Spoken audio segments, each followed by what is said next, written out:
I wanted to talk today about thankfulness, the way that the Bible explains it, because I think a lot of times people can think thankfulness, it's a nice feeling, it's a polite thing, it's it's just kind of this little not very important thing, but it's actually a very powerful virtue to really make a habit of, and so that's what I wanted to talk a little bit about today.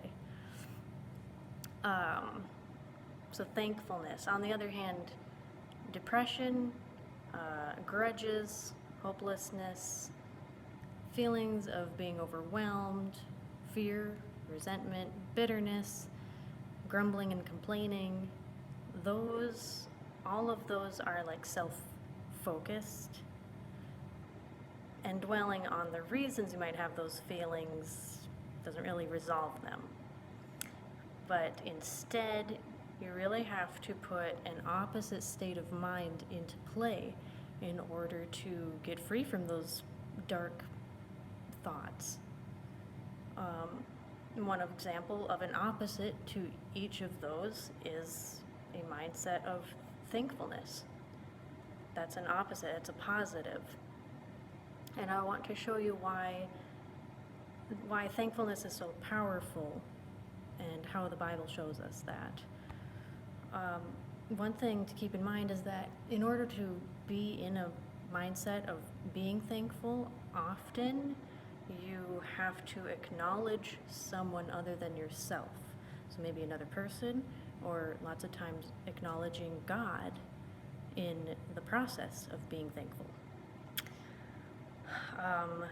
Psalm 100 verses 3 through 5 says, "Know that the Lord, He is God. It is He who has made us, and not we ourselves. We are His people and the sheep of His pasture. Enter into His gates with thanksgiving, and into His courts with praise. Be thankful to Him, and bless His name, for the Lord is good, His mercy is everlasting, and His truth endures to all generations." A lot of reasons to be thankful. And notice how in Psalm 100 it's pairing the word thanksgiving with praise. It's pairing the word thankful to God as blessing Him. Those are all like they go hand in hand. So really, thankfulness, it's a form of worship to God. And like I mentioned earlier, in the process of being thankful, it causes you to acknowledge Him. He especially views your thankfulness as precious worship when you're in the midst of like a challenging season, and yet you're keeping your mind in check through thankfulness.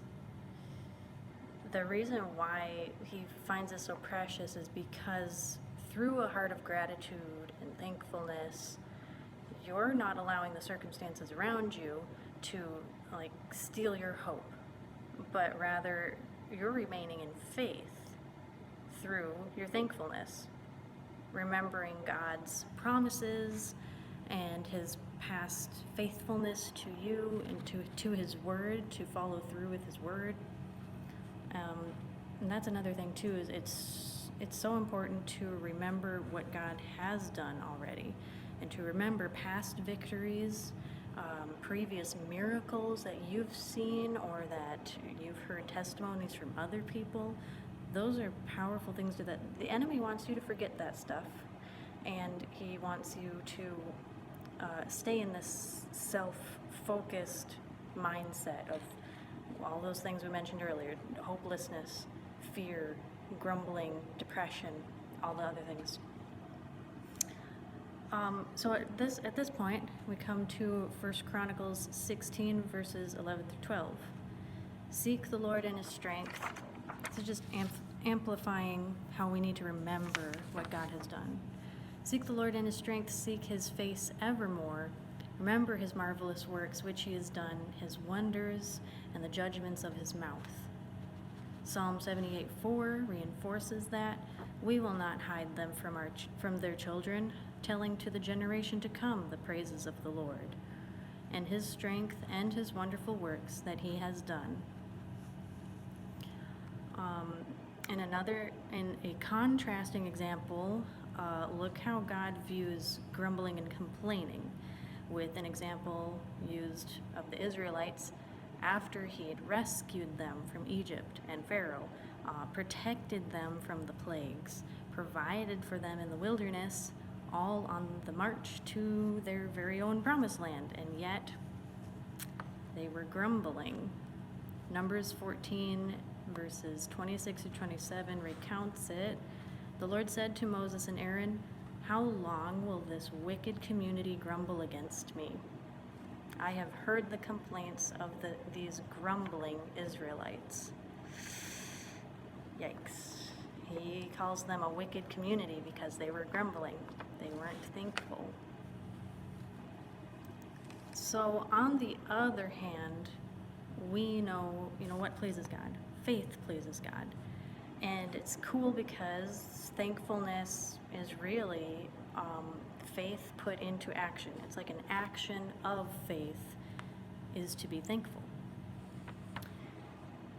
Hebrews 11:1 says, "Now faith is the substance of things hoped for, the evidence of things not seen." And a few verses down from there, it says, "But without faith it is impossible to please him. For he who comes to God must believe that he is, and that he is a rewarder of those who diligently seek him." Another verse I want to point out is Philippians 4, verses 14 through 16, part A.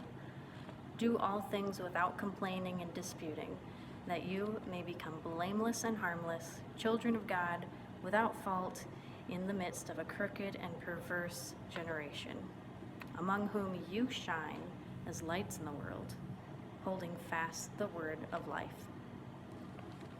So when we're operating in faith and worshiping God through thankfulness, we are becoming stronger Christians, stronger followers of Christ, lights that shine the goodness of God in this dark world that people really need to see.